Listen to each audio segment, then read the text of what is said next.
as far as the portal goes, I do think you're going to see changes to where that falls in the calendar. I think you're going to see the NCAA, the power conferences, and everybody that's got some type of say in this work hard to get that out of the playing schedule, because it doesn't work for everybody, and I don't think anybody is happy with where it is.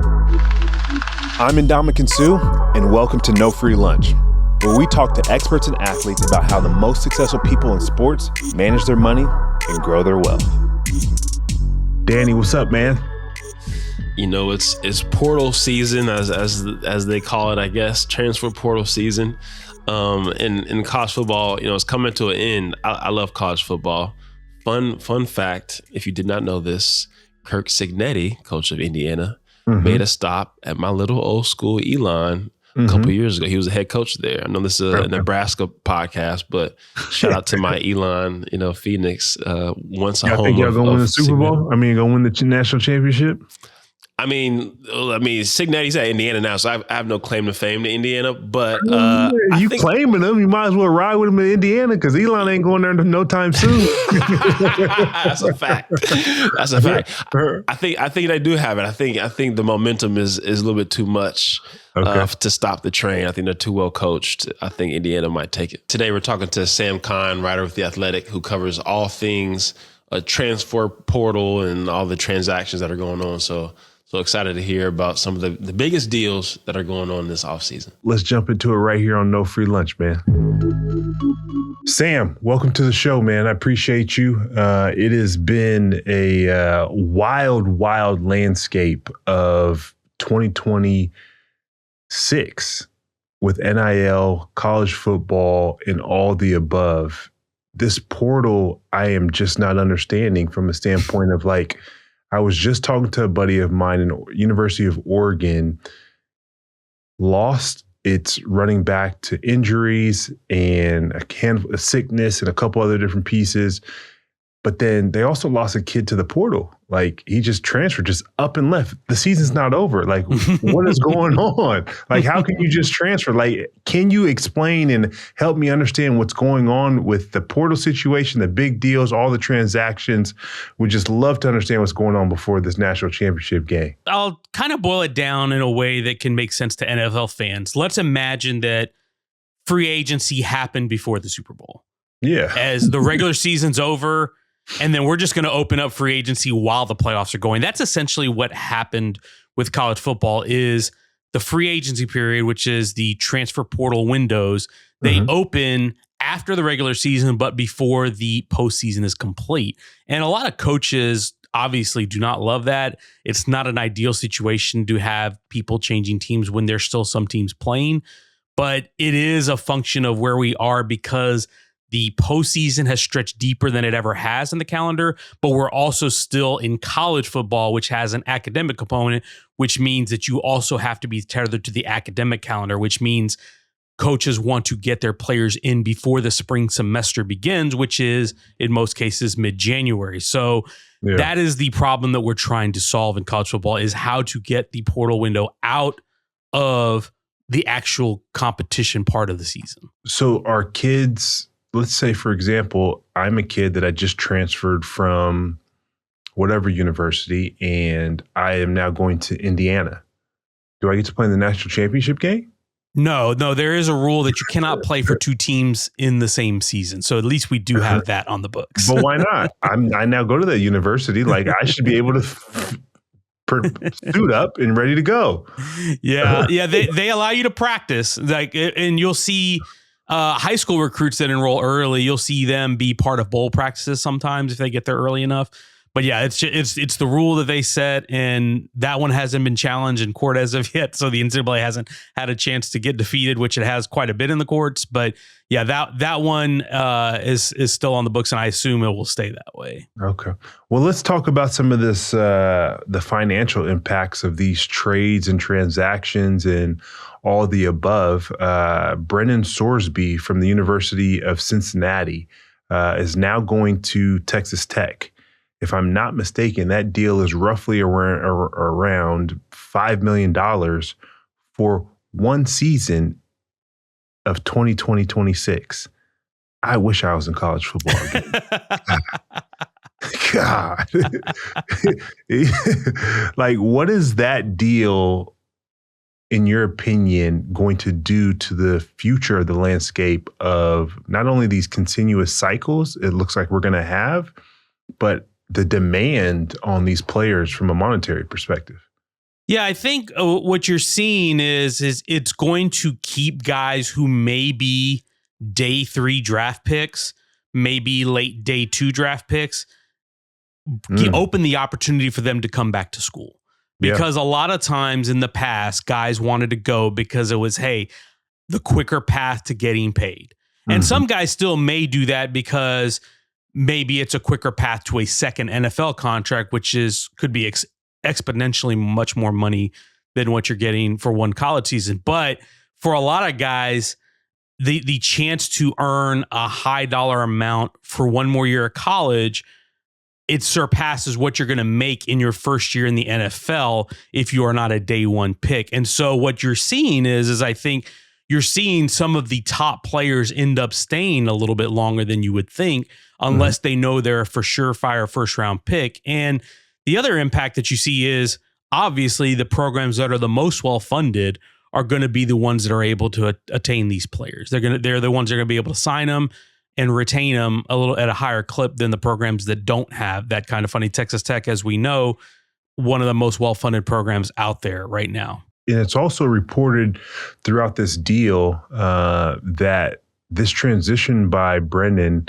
triggered a $1 million repayment or quote unquote buyout from the University of Cincinnati. Like, is that now a structure for one, keeping these kids at their universities or some sort of safeguards for the teams? Or will you look at it as saying, how now we're going to lock you into true contracts of multi-year deals? How are you envisioning this playing out? So that's the interesting part of this is, yes, it is a way for a program to keep a player. We just saw it at Washington with Damon Williams, the quarterback who had signed a deal and then a few days later announced that he was intending to enter the transfer portal. He ended up coming back to Washington because the buyout in his contract was essentially going to require him to pay back 100% of the deal. And that not only is it on the player, it is also on the other team, because in the new cap structure that we have, if they are paying a buyout to get a player out of a deal, that is going to count against their revenue sharing cap. And the team that may take that player on doesn't want to eat that much of the cap up. So this is a way that teams can retain their players, or if they lose them, allow them to get that money to put into pursuit of other players. But I do think it is a little bit of a challenge because the buyouts can be there, and I think, and they are enforceable, but there still is an NCAA rule. It is in the bylaws that if a player goes to the school and tells them he intends to transfer, it is that school's obligation to put their name in the transfer portal within 2 business days. And that is a bylaw. And the question that's going to come up in these situations is, can you write a contract that basically bypasses an NCAA bylaw, or does the NCAA bylaw that says you got to put this player's name in the portal if he asks for it, does that supersede a contract? That is the question I think that we're going to come up with. We almost came up with Damon Williams until he decided to come back. But I wonder if at some point we're going to see that clash and we're going to see more cases of this happening. It's one of those things. It's like you can adhere to the rule, but also still have a consequence for getting into the portal, making a decision, which is not wrong, because you got to do what's best for you as an individual for whatever those particular reasons are. So that's quite interesting.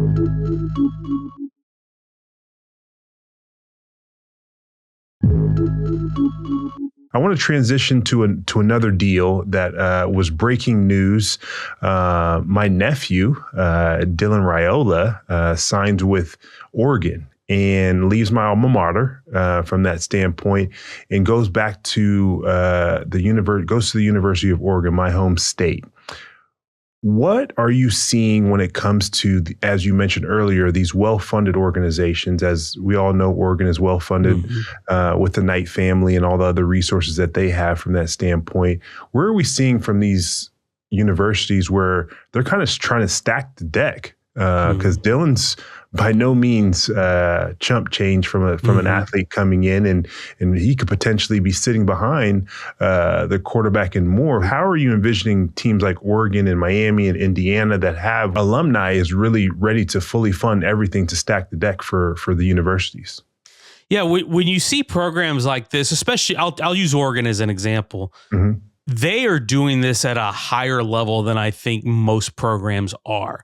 The funding is a big part of it, and they have been well-funded ever since really Phil Knight got involved with supporting his alma mater. And this dates back to pre-NIL days when the facilities craze was going on and people were trying to build all the top facilities. We know the football facility at Oregon was world-class. It was the standard in college football. You would talk to people who go there and say, wow, we wish we could get something like that. And now on the NIL side and the revenue sharing side, they are also one of the standard bearers in the sport. And I give it not just credit to the funding, but also the strategy. Dan Lanning, the head coach, Marshall Malco as chief of staff who runs the personnel there, they have a very, I think, efficient operation in terms of personnel. They recruit high schools at a high level. They don't take in 20, 25 guys in the transfer portal every year. I usually see them somewhere in the 6 to 15 range, and they're targeting impact players at really premium positions and filling those needs with those types of guys. Last year, they got Dylan Tieneman, the safety from Purdue, who was a really talented guy who's made some big plays for them this year. They just got Coy Parrish from Minnesota to commit recently, also an all Big Ten safety prospect. These are high-level players again. And you mentioned Raiola.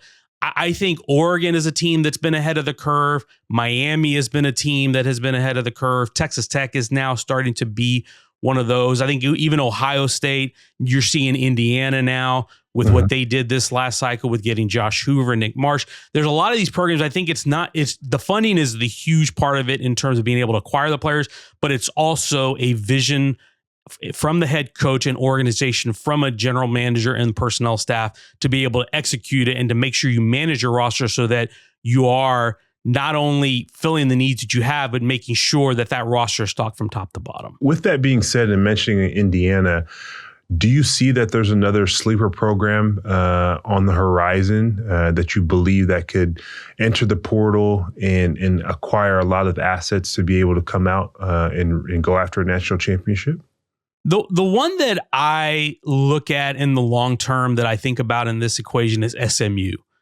Because if you guys remember, almost 40 years ago, what did SMU get in trouble for? They got in trouble for paying players when you weren't allowed to pay players.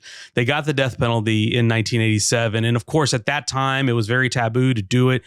But what that showed was the institutional want to from that program, from those boosters. They have a very wealthy donor base. Yes, they're in the heart of Dallas and the Dallas-Fort Worth Metroplex, which is stocked with talent. I mean, you have access to talent anywhere you go in the Metroplex. You're not far from East Texas.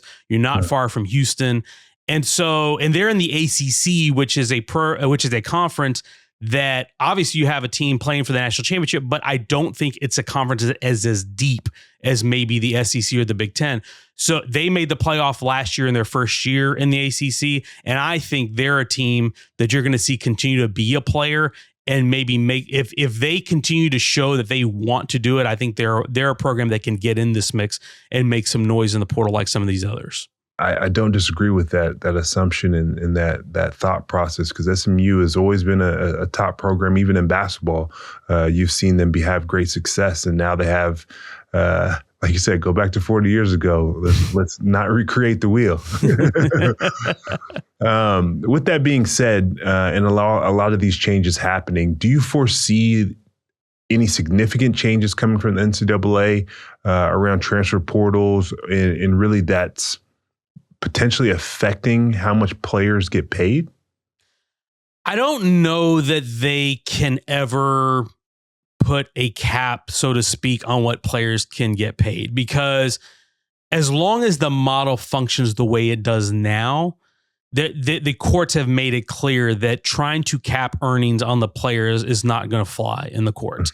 The only way that I think that they can massively impact player pay is if we get to a point where we actually recognize the players as employees, and we actually get to a collective bargaining system like you see in pro sports. If we get to that, then those things can be bargained and those things can be negotiated. And maybe there is a rookie wage scale for freshmen, or maybe there is a cap or a luxury tax or something of that sort.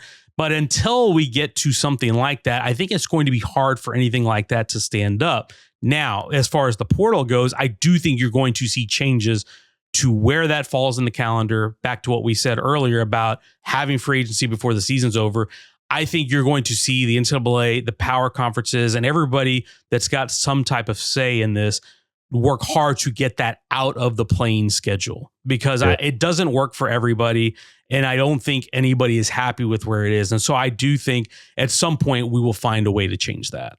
Yeah. And you bring up a great point in being able to change that, because, I mean, do you believe like the good players that are actually in potentially the bowl series in the national championship and they want to transfer, but they're fulfilling their contract, they potentially at a disadvantage because they need to focus and close out their season when others get to focus just on their transfer portal side of things. Correct. Yeah. Miami and Indiana, who are playing for the national championship, their players will get a 5-day window at the end of the season. But guess what? Everyone else has already gone in and come out of the transfer portal at that point. And so a lot of teams' needs are filled by time that these players get to get in. And while it may not be a big deal, if you're an impact player, if you're a starter or a star on one of those teams, you're going to find a place. But for a guy who might be further down the depth chart, and maybe he waited it out because he wanted to give everything in his team to win a national championship, but now he wants to find a home to play elsewhere, it might be harder for that player to find a spot. And you're right, they are at a disadvantage, and it is unfortunate. And not even to mention, part of this that we haven't talked about is coaches moving throughout this schedule too. Yeah, we have coaches. Yeah, Ole Miss, Lane Kiffin leaving. And we had the whole drama with him trying to bring his assistants with him to LSU while Ole Miss was still trying to play for a national championship. And because he's got to put his team together because the transfer portal was open. And so these are things that are, again, a function of us trying to put what is becoming more and more a professionalized sport onto an academic structure and the academic calendar. And those two things just don't work together congruently, especially when the season extends as far as it does. And there's a lot of work that has to be done to get us to where we can get all these things done in an orderly fashion, the way you see in the NFL, where the season happens, then coaching changes happen, then free agency happens, then the draft happens, and so on and so forth. All that stuff is organized. I think if you asked coaches and people involved in the sport, they'd love to get to something like that where it all is done in an orderly fashion. This has been a great conversation, Sam, but it definitely sounds like there needs to be a new central organization that controls everything top to bottom, and whether that's from a CFP perspective, but like no different than that, they pulled all of that out of NCAA. They need to find a different central location that organizes and seamlessly puts this together, no different than the NFL has done for their owners and their organizations. No doubt. And I think the biggest part of that is you need people who are looking out for the greater good, because right now you have conference commissioners looking out only for their conferences, people in power looking out for their constituencies, and all those interests don't meet. And they're paid to do that. So rightfully so. Right. The SEC's needs and the Sun Belt's needs are two different things, and they're not going to meet. They're not going to meet. And so having, like you said, a centralized body that looks out for the greater good of everybody, which the NFL has had for decades upon decades, and you see what the result has been there, that college football could really benefit from some type of central organized structure that looks out for the greater good of everyone. And one piece to that is also, if you did that and you pooled all the media rights like the NFL does, I could only imagine the pool of money is going to be that much more larger. I don't know what the numbers are, but it'd be interesting to see what that potentially could look like for all colleges, let alone, hey, if college football is getting paid these amount of numbers, it's a trickle-down effect. They could also offset some costs for Olympic sports and things of that nature. Mm-hmm. So it's always interesting. But Sam, this has been great, man. I appreciate you joining No Free Lunch, and we'll talk here again soon. No problem. Thanks for having me. The information provided on this podcast is for informational purposes only and should not be considered financial or legal advice. Always consult with a qualified financial and or legal professionals before making any legal or financial decisions or investments. Great conversation with Sam, man. Wow, why could I not be in college right now playing football and asking for $1 million+ a year to play college football and go to school? Well, I'll live vicariously through this youth, and hopefully I can mentor some kids to get them right. But great conversation with Sam. Like I said, it's interesting to see how things happen.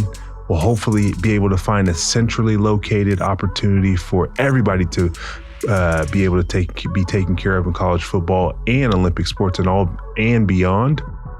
Make sure you like, comment, subscribe to No Free Lunch on Apple, Spotify, YouTube, or wherever you get your podcasts.